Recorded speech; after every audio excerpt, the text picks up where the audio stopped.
Welcome back to Takedown MMA on ibtv.us and Roku. I'm Evan Herzog of the Fight Magazine. As always, with me on my right and your left, Albert Rosales of Grinders Fitness. We took a couple weeks off, so we have a plethora of stuff to get to today. Not even sure exactly what all we're going to get to, but we do know what we're going to start with.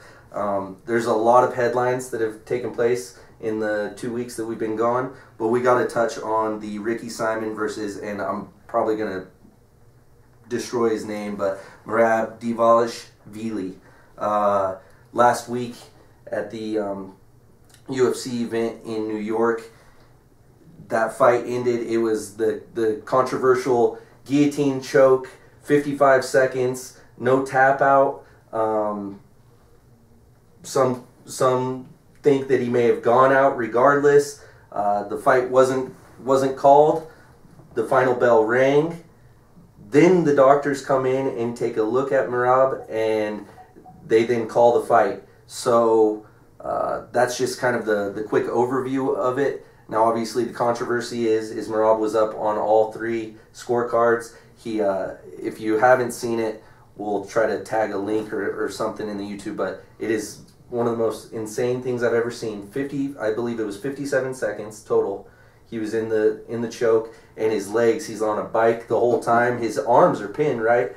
And I heard a couple things about why. But what were your initial reactions to this thing? I mean, it was the talk of the town for a few days after the fight, for not being like a big fight, or even fighters that are household names. They sure kind of grabbed the headlines. Right. Well, first, let me get to Ricky Simon. If I'm correct, Ricky Simon had just got called up from LFA. I think he had just won their title and then got called up, so I'm pretty sure it was a short notice fight. Big opportunity for him. Right, and hey, he came away with the win, so good for him. But as far as the decision goes, like, I remember watching the fight, and I looked at Shannon and I told her, I was like, he's out. Like, the referee should stop the fight. And I kept saying, he's out, he's out. And then his feet started kicking, and I was like, oh, maybe he's still there. And then he goes limp again. I'm like, he's out again.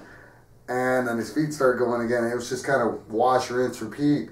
He made it all the way to the bell. But as soon as the fight's over, you can see when Ricky Simon lets go of the choke and gets up, you can see that Merab is completely out of it. I don't think he was completely unconscious where he was snoring, you know, where he's totally out. But he had no idea what was going on or where he was. Like, you could see it in his eyes. His eyes were kind of glazed over, and he was just kind of staring off into space. He was completely out. So as far as the decision goes, to me, that was the correct decision. I think that's the right decision to make. I don't think it was handled the right way. I think the referee could have done a better job of handling it, and it would have saved him a headache in the long run. But honestly, I thought the fight should have stopped probably 30 seconds before that anyways. You know, when you see the feet kicking like that, it's really hard to say, you know, like, well, obviously he's still moving, right. But at no point was he actually defending the choke either. You know what I'm saying? Like, he wasn't actually intelligently defending the choke either. So now that brings up a question, though, and it opens up, again, we've talked so much about how kind of loose the rules are, and the judging and the reffing, and this just is another thing to add on top of it, because then we kind of get in.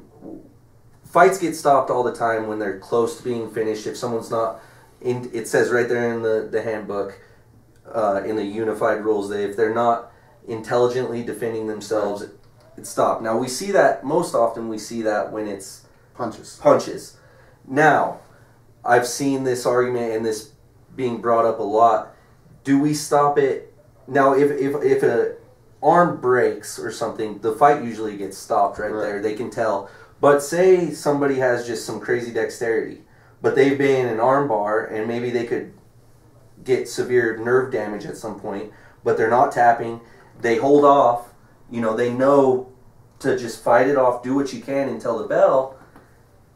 Do we then want the refs to jump in and stop it then? And I think that's the question that's kind of been brought up with this. It's different because a choke, obviously you lose consciousness. Right. Okay, so an arm bar, if it's getting extended, but you're not breaking the arm and he's not tapping, then clearly he's got more to go. But say he's just stuck there, not intelligently defending. You know what I mean? But that's what I'm just saying. Stuck waiting for the bell. But he's in no harm if he's, you know what I'm saying? Like, if he's unconscious, that's a different story. So in boxing, and I know it's apples and oranges, but in boxing, what happens if you're in a fight and you're getting rocked and the guy's going off on you for the last 30 seconds of the fight? He's going off, and then, you know, the referee lets you keep fighting, and then you get dropped. You get dropped right at the end, right at the bell. What's the decision going to be? Yeah, well, it depends. There again, it depends on what rule base that they're following. Some can be saved by the bell, some can't. Right. But in boxing, so if he's unconscious, so if you get hit right at the bell and yeah, he's unconscious, what happened? That's a loss, right? Yeah. So if the guy's unconscious from a choke, why wouldn't it be a loss? That's true. And I will. These aren't my opinions. And I know it's two different sports, but yeah, and we've seen in boxing. You know, I'm sure our producer Raylo would agree with us that it's almost better to go ahead and go down if you're eating a barrage of punches, because sometimes there'll be a lot more. They'll let you take your 8 count. It's a lot smarter to take your 8 count, because we've seen fights stopped on the ropes when the guy hasn't hit the canvas once, but he's hurt. You think back to some of like when Razor and Tyson fought. I think it was the second fight. He hurt him, but he was stopped on the ropes. He was, it would have been almost better if he just went down, take your 8 count. But that's. Right. But before we get too crazy off topic, I did want to say I heard Weidman kind of explain why he wasn't, because Chris Weidman's teammates, and he was on Ariel Helwani's show, and he said that they asked him, like, why weren't you fighting hands or anything? Because you could kind of see his arms were just like this, and he's on this pedal. It's this insane thing to watch. I've never seen anything quite like it. He said that when they went to the canvas, he kind of hit his... He knocked himself out, basically. He gave himself a hardcore stinger, and he couldn't feel his arms.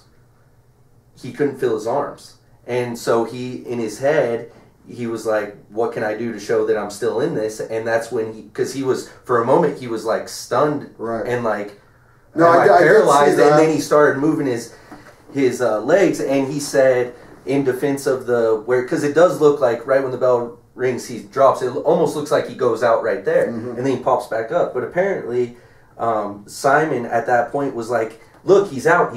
And that's when you see him pop back up real quick, and he's like, no, I'm tired. I've just survived a 55-second choke. All right, here's what I have to say about that. But the thing is weird. It's just, it ended. There isn't another, like you're saying in boxing, if it happens like in the 9th round and it's going, maybe there's another round. But this one was like, 15 minutes was up. He didn't have to get up again. I get We've it, seen fighters lay there before. I can tell you from personal experience in training, everybody, if you train for any amount of time, everybody gets choked unconscious at one point in time in training. I personally have been choked unconscious a few times. Okay, you always think you got a little bit more. You're fighting the choke, you think you can hang a little bit more, and the next thing you know, you're waking up in a puddle of your own slaughter. Okay, it happens. Okay, here's what I can tell you about that. Every single time that I've gone out, if I've been choked unconscious, I immediately pop right back up. As soon as the blood comes back to my head, I pop right back up, and I'm ready to go. And I'm like, what happened? And they're like, oh, you were out. No, he wasn't. Right. Every single time. So him popping back up and saying, no, I'm good, I don't know that I'm buying that. I don't. I did notice that he hit his head on the initial takedown. He said it gave him a I did notice that, and I actually thought that's maybe what knocked him out. Initially when I was like, he's out, I thought maybe that's what had happened, but I wasn't too sure. But that makes more sense now with Weidman. But do you place some blame a little bit on the ref then for not, because if he notices what half the world knows and the other half are going to see something different, then like say, and I will say, I would probably be, if this, I got to call myself out a little bit, if this was Mario Yamasaki and the dude ended up going out at the end, I'd be like, well, good God, man, hasn't he seen? So I got, you got to take that into consideration. I don't know that you want to place blame on the referee per se. Like I just mean I thought he did his job. I just thought he didn't handle it the right way. Like be decisive with your decision and stick with your decision. That's what it's going to be. So for him, like, it should have been right off the bat. As soon as the bell rings, no, yes, you made it till the bell. No, it's over. But I think the confusion at the end, I think the confusion at the end was where there was hesitation in making a decision. And then you bring everybody else into the decision, the doctors and everything else. And I think that's my biggest problem with it is there's no more, they're making it a decision that he can no longer fight. There's no more fight to fight. The fight's over. It wasn't decided in the first 15 minutes. It was decided afterwards, and we've never really seen anything like that. And I think that's where you have an argument either way. I see your side, and I think I see the people that have kind of convinced me on my side of like, well, this could get overturned into a contest or something like that. But again, it just shows the growing pains of that New York State, that the athletic commission there, and just it's constant controversy. The doctors, they got to figure something out with the doctors in New York as far as when they are needed to come in, or the severity at which point they're asked in, because we've seen it with Weidman and Musasi.